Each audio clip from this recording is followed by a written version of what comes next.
você faz. E aí depois você vai fazer o movimento, ó. Alonga. E aí vai, ó. Alonga.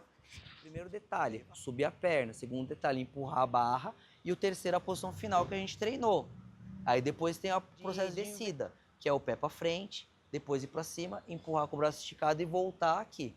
E aí nisso, o mais importante, que é o timing. Quando você desce lá de cima, você dobra o tempo de movimento.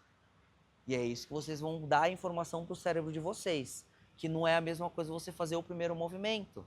Ele demora, você desce, aí você alonga, aí depois que você alonga todo, você vai ter mais amplitude de movimento, e aí depois você vai começar a subir a perna, e aí depois você vai subir de novo. Isso o seu cérebro tem que começar a entender para você emendar melhor. 2, e aí você faz, e aí depois você vai fazer o movimento, ó.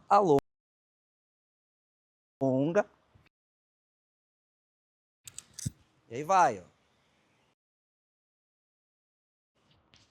Alonga, e aí vai.